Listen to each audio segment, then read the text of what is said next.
오늘 본문은 출애굽 백성들이 광야에 머물고 있을 때 벌어진 사건에 대한 이야기인데 그들이라고 하는 사람 집단에 초점을 맞추어서 말씀을 좀 살펴보려고 합니다. 세 주제로 나누어서 말씀을 받겠습니다. 무너지는 사람들. 창세기 11장을 읽어보면 이런 말씀이 나와 있습니다. 창세기 11장 2절 말씀에 이에 그들이 동방으로 옮기다가 시날 평지를 만나 거기 거류하며, 신구약 성경을 통틀어서 그들이라고 하는 집단이 등장을 하는 최초의 장면입니다.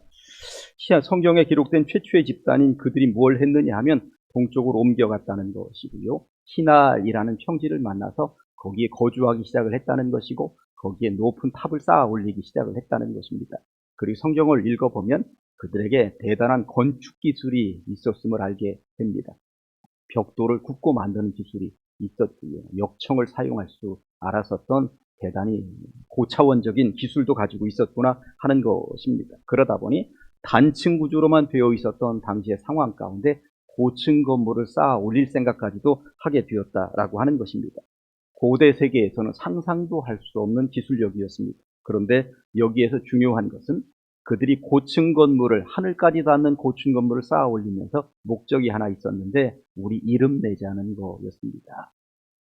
한때 살았었던 사람들 가운데 이렇게 놀라운 기술력을 가지고 저 하늘까지 이런 탑을 쌓아 올릴 수 있는 사람들이 있었으니 그 건물 한쪽에다가 그들 이름을 좀 쫙 기록해서 자자손손 우리가 이렇게 대단한 사람들이었다라고 하는 것 자랑을 해보자, 그런 의도였다는 것이죠. 그러나 결국 그들은 목적을 달성하지 못합니다. 어떻게 됐죠? 쌓던 탑은 무너져 내렸다는 것이고 흩어졌다는 것입니다. 그리고 그렇게 탑을 쌓아 올리던 사람들의 이름은 단 한 명의 이름도 후세에 남겨져 있지 않다는 것입니다. 인류 최초의 집단적인 고층 건물 건축 계획은 이렇게 무참하게 무너져 내리고 말았다는 것입니다. 제가 어느 날 이 설교 준비를 하면서 이렇게 생각을 해 보았더니 제가 굉장히 많은 모임을 가지고 있더라고요. 그런데 내가 얼마나 많은 모임 속에서 살아가고 있는가를 어디서 찾아볼 수 있느냐면 단체 카톡방에서 찾아볼 수 있더라고요. 여러분들은 단체 카톡방을 얼마나 많이 가입하고 활동하고 있습니까?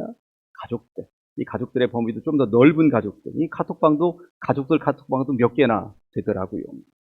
그리고 시찰회, 노예, 총회, 동문회, 각종 선교회, 독서 모임, 친구 모임 등등등. 그리고 교회에서도 교역자 카톡방이 있는데 전담 사역자 카톡방은 또 따로 있습니다. 또 건축위원회, 구역장, 당회 카톡방에서 단체 카톡방이 얼마나 많은가 모르겠어요. 제가 모든 카톡방에 얼싸좋다 하면서 다 들어있는 것은 아닙니다. 어떤 카톡방은 자꾸 불러대는데 빠져나오면 또 부르고 빠져나오면 또 부르고 왜 이렇게 나를 필요로 하는지 모르겠는 거예요. 카톡방을 통해 우리들은 약속을 정하기도 합니다. 어떤 모임은 기다려지는 모임이 있고요. 어떤 모임은 마지못해서 가는 모임도 있습니다. 어떤 모임은 미래가 밝은 모임이 있기도 하지만 어떤 모임은 지금은 잘 되는 것 같지만 저 모임은 분명히 무너질 것 같다. 바벨탑 같은 모임도 있습니다.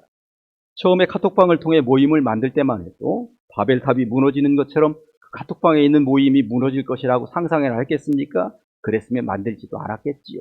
그런데 분명히 무너지고 다시는 만나지 않을, 다시는 조직하지 않을 그러한 모임도 있구나 하는 것 분명해 보입니다. 전 세계를 주름 잡았던 대제국들을 생각해 보았습니다. 아수르 제국이나 바벨론 제국 같은 경우는 그 옛날 여기 대제국을 이루었다는 흔적만 지금 남아 있습니다. 페르시아 제국 같은 경우는 현재 이란이라고 하는 이름으로 남아 있고요. 헬라 제국은 그리스로, 로마 제국은 이탈리아라는 이름, 그 흔적 남아 있습니다.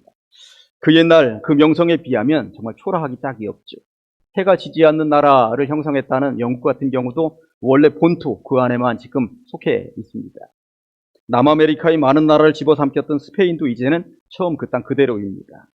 한때는 천하를 호령하며 대제국들을 형성했는지 몰라도 지금은 다 무너져 내렸거나 자기 원래 본토 그 땅만 겨우 지키고 있는 세력들이구나. 세상 나라는 이렇게 무너져 내릴 수밖에 없는 것이구나. 세상 모임이라고 하는 것은 언젠가 무너져 내릴 수밖에 없는 것이구나. 하나님 없이 사는 세상 나라는 영원할 수 없는 것이 진리이구나. 그러고 보니 바벨탑처럼 무너져 내리는 것들 참 많습니다. 바벨탑을 쌓던 사람들이나 대제국을 형성했었던 사람들의 무너짐에는 공통점이 있습니다. 고개를 숙일 줄을 몰랐기 때문입니다. 자기들이 최고라 여겼고 하나님 없이도 자기들은 뭐든 다 할 줄 알았던 것입니다. 교만했던 것이죠. 그러니 무너집니다. 잠언 16장 18절 말씀을 보았더니 교만은 패망의 선봉이요 거만한 마음은 넘어짐의 앞잡이라고 분명히 말씀하고 있습니다. 교만이든 거만한 마음이든 무너져 내리고 그리고 넘어질 수밖에 없다는 것입니다. 그런 의미에서 우리에게는 숙제가 있습니다. 우리가 모여있는 이 거룩한 모임, 교회, 이것이 절대 무너져서는 안 되겠다라고 하는 것이죠. 한국 교회에 다양한 문제들이 있는데 교회 학교가 사라지는 교회들이 너무나도 많다는 것입니다. 그래서 교회 학교를 어떻게든 살려야 된다는 생각을 가지고 지난주 교사 세미나 하면서 교사들과 함께 의지를 한번 다졌던 기억이 있습니다. 교회들도 최근에는 문 닫는 교회들이 많다는 소식을 듣습니다. 우리는 믿습니다. 어떠한 경우에도 하나님 함께 하시고 하나님께서 주목해서 보시는 교회는 무너질래야 무너질 수가 없다는 사실입니다. 그 교회가 우리 가장제일교회인 줄로 믿습니다. 어떻게 해야 할 것인가? 방법은 하나입니다. 하나님 없이 쌓아 올리는 탑은 바벨탑처럼 무너지는 것이요. 하나님 없이 세워지는 제국은 반드시 무너진다는 사실을 역사를 통해 배웠으니 우리 교회는 하나님께서 세워가시는 교회라고 하는 사실을 분명히 기억하면서 성령보다 앞서 나가지 않으면서 성령 하나님의 돌보심 가운데서 하나님과 함께하는 교회, 이런 교회는 영원히 무너지지 않고 그대로 살아내는 줄로 믿습니다. 무너져 내린 바벨탑의 그 사람들처럼 오늘 본문에도 안타까운 사람들 모임이 등장을 합니다. 바벨탑처럼 무너져 내릴 수밖에 없었던 사람들의 모임인데 본문 속으로 한번 들어가 보도록 하시겠습니다. 두 번째, 거스르는 사람들. 이 백성들이 지금 출애굽을 한 지 몇 년째 되었는지에 대해서 성경에는 말씀하고 있지 않습니다만 광야에 머물러 있은 지 굉장히 오랜 시간이 지났을 때 벌어진 사건입니다. 모세를 거슬러서 반란을 일으켰다라고 하는 것인데 그 배경을 좀 한번 잠깐 설명을 드려보겠습니다. 전통적으로 이스라엘은 12지파로 구성이 되어 있었습니다. 지금 현재는 광야에 머물러 있긴 합니다만 이들이 가나안 땅에 들어가게 되면 땅을 골고루 12등분해서 배분하게 될 것입니다. 그런데 특별한 것은 레위지파였습니다. 야곱의 12 아들 가운데 세 번째 아들이었던 레위지파는 특별한 직분을 부여받게 되는 것이죠. 땅을 분배받지 않습니다. 농사를 지을 필요도 물고기를 잡을 필요도 없습니다. 대신 성막을 중심으로 아니면 전국으로 흩어져서 백성들의 신앙 관리를 하면 되는 것이 이들에게 부여된 임무였습니다. 아무튼 예배를 집리하든 성막에서 기물들을 관리하든 그리고 성막에 있는 문지기로 있든 성막과 관련된 일만 하면 되는 거였습니다. 그러니 자자손손 제사장 집안, 오늘날로 말하면 목회자 집안이었다고 하는 것입니다.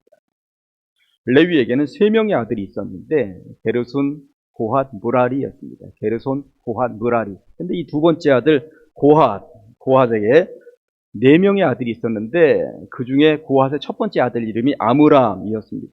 이 첫 번째 아들 아므람을 왜 기억해야 되냐면 그의 아들이 아론, 모세, 그리고 미리암으로 이어지기 때문에 그렇습니다. 그러니 레위의 둘째 아들 고핫의 첫째 아들 아므람에게 아론, 모세, 미리암이 이어진다라고 하는 것입니다.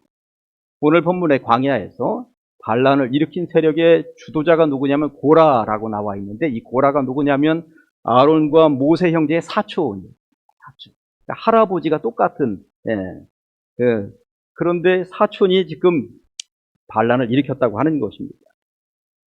이런 배경으로 오늘 본문 1절과 2절 말씀을 보면 레위의 증손 고핫의 손자, 고핫은 모세와 아론의 할아버지이기도 한 거예요. 고핫의 손자 이스알의 아들 고라와 루벤 자손 엘리압의 아들 다단과 아비람과 벨렛의 아들 온이 당을 짓고 이스라엘 자손 총회에서 택함을 받은 자 곧 회중 가운데에서 이름 있는 지휘관 250명과 함께 일어나서 모세를 거슬렀다고 말씀하고 있습니다.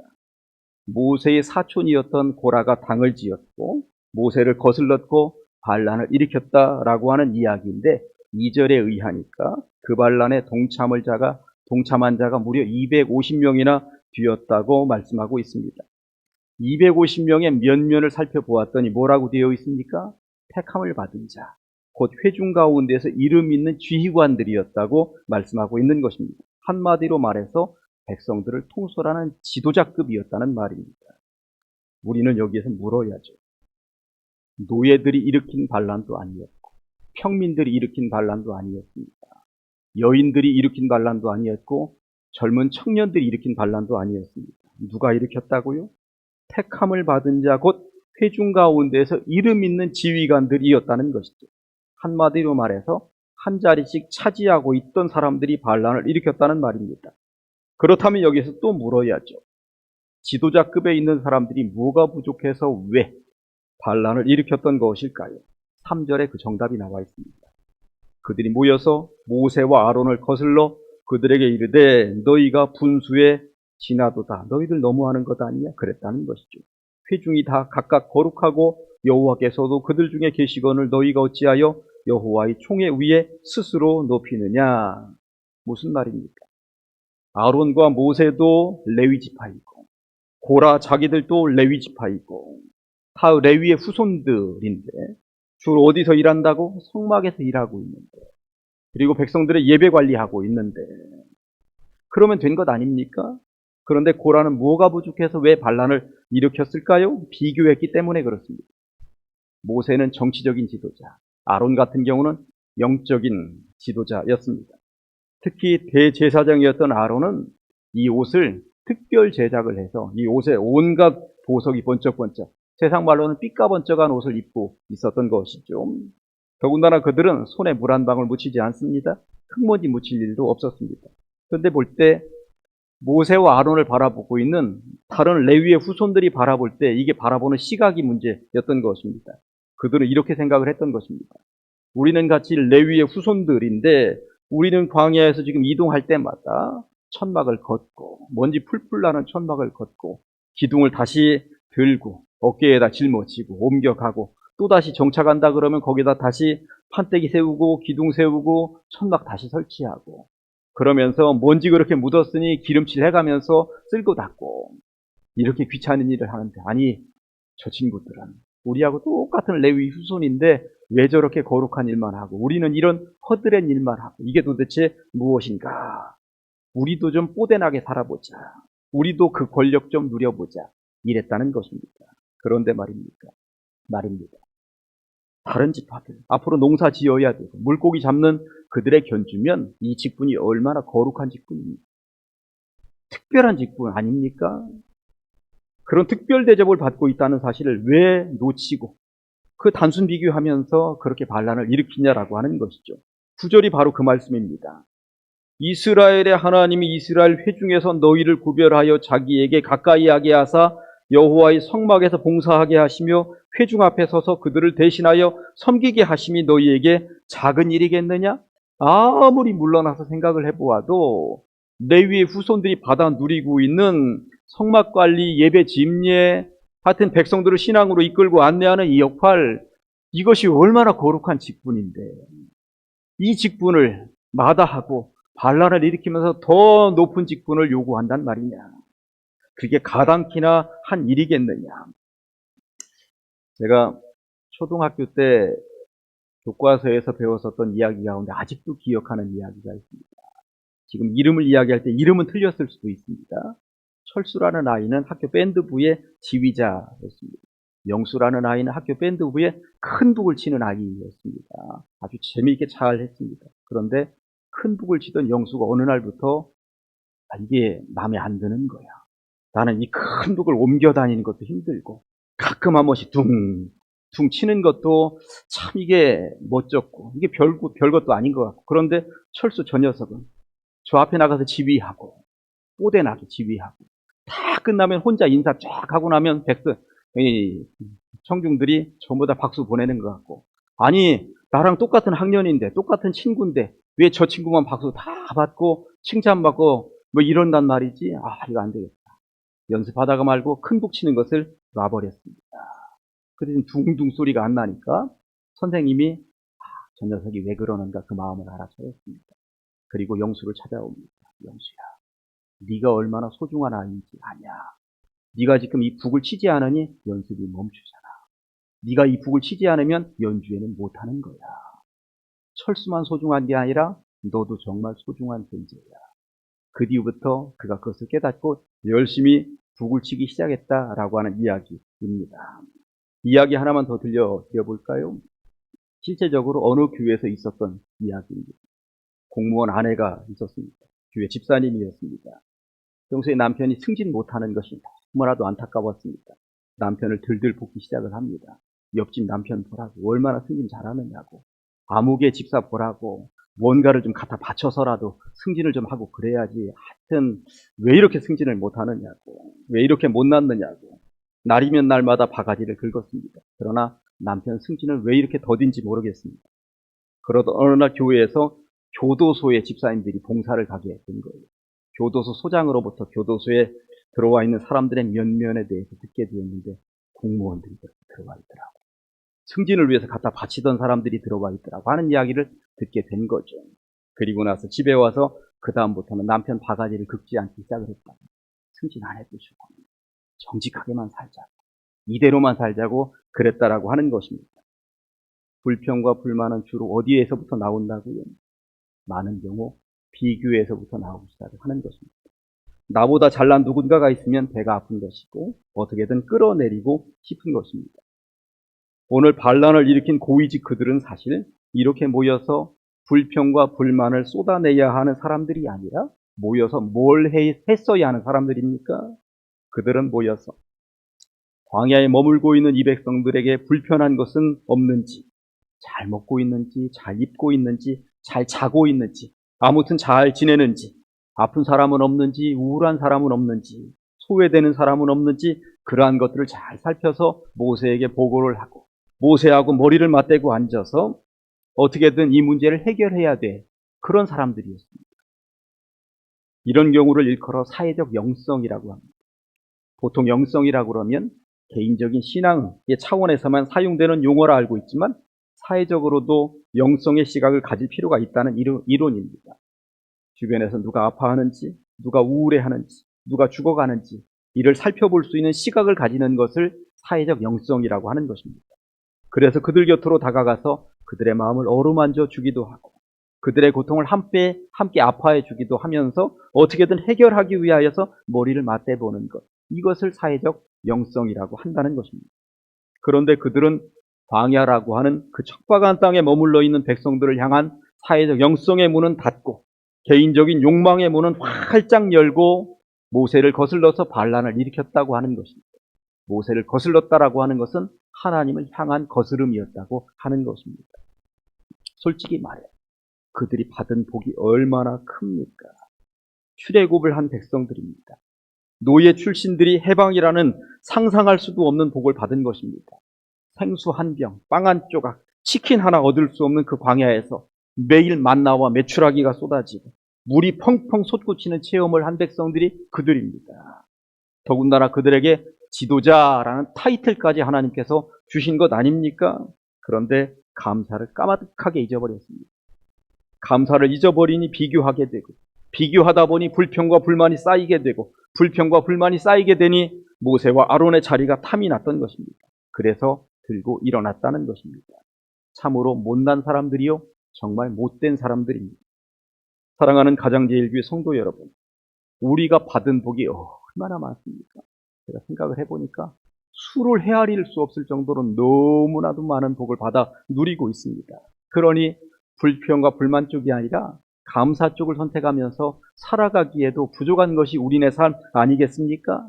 아무쪼록 감사를 더 많이 회복하면서 받은 복을 헤아려 보면서 살아가시는 성도들 다 되시기를 주님의 이름으로 간절히 축원합니다. 세 번째, 엎드리는 사람들. 이런 위기의 상황을 앞에 두고 모세가 어찌했는지 아십니까? 4절 보았더니 모세가 듣고 엎드렸다는 것입니다. 반란을 일으킨 세력이 있다는 보고를 받은 모세가 엎드렸다는 것입니다. 세상에나 반란을 일으킨 세력의 우두머리가 사촌 고라라는 보고를 받은 모세가 엎드렸다는 것입니다.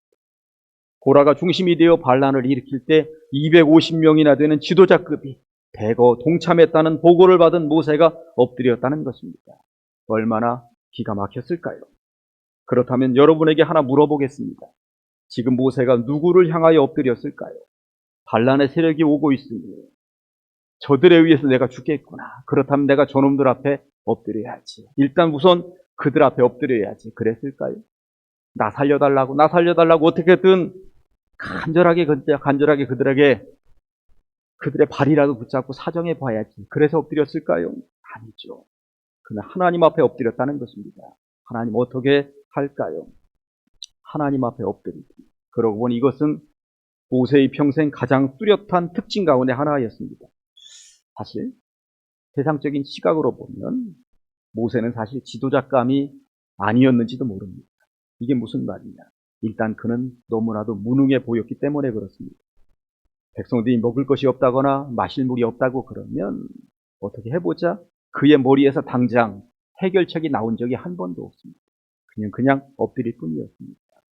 백성들이 고기라도 좀 먹게 해달라고 말할 때도 마찬가지였습니다. 야, 새 그물이라도 쳐라. 고기 한번 잡아볼까? 새 잡아보자. 이런 해결책이 그의 머리에서 나온 적이 없습니다. 그는 엎드릴 뿐이었습니다. 오늘도 마찬가지입니다. 백성들이 반란을 일으켰다는 소식을 들었으면 여호수아를 불러서 당장 반란 진압군을 형성하라고 나가서 싸워야 되겠다고, 큰일 났다고 이런 지시를 먼저 내렸어야 하는 것 아닙니까? 그러나 그는 그렇게 하지 않았습니다. 반란군이 시시각각으로 모세를 죽이겠노라면서 진군하고 있는 상황이었을 텐데도 모세는 그저 엎드릴 뿐이었습니다. 내 머리 굴려서 정답을 찾아보기 전에 하나님의 정답이 무엇인지를 먼저 구하겠다는 의도였던 것입니다. 이런 모세를 일컬어 성경은 뭐라고 말씀하고 있습니까? 민수기 12장 3절에 이 사람 모세는 온유함이 지면의 모든 사람보다 더하더라. 성경이 말하는 온유는 이렇게 내 생각은 감추고 하나님의 생각으로 살겠다고 결단하는 것을 말하는 것이죠. 이 말씀 정리합니다. 이 땅에 수없이 많은 모임이 있지만 바벨탑처럼 무너져 내릴 것이 분명한 세상 모임이 있습니다. 그리고 오늘 본문처럼 악한 길을 도모하는 사람들의 모임도 있습니다. 그런 이들의 모임이 잘 될 리가 있겠습니까? 그러나 어떤 경우에도 우리의 모임은 사람을 살리는 모임, 예배하며 기도하는 사람들의 모임, 무조건 주님께 영광을 올려드리는 사람들의 모임이어야 할 줄로 믿습니다. 기도하십니다. 하나님 아버지, 거룩한 주일입니다. 우리를 불러 주시옵시고 그들이 모여서 한 짓거리에 대해서 우리가 살펴보게 하시니 감사합니다. 세상에는 바벨탑처럼 무너질 것이 분명한 모임이 있고 악한 일을 도모하는 사람들의 모임도 있겠습니다만 우리의 모임은 사람을 살리는 모임, 예배하며 기도하는 사람들의 모임이 되게 하시고 하나님으로부터 정답을 받아서 그 정답대로 살아가는 주의 백성들 다 되게 하여 주시옵소서. 예수님의 이름으로 기도합니다. 아멘.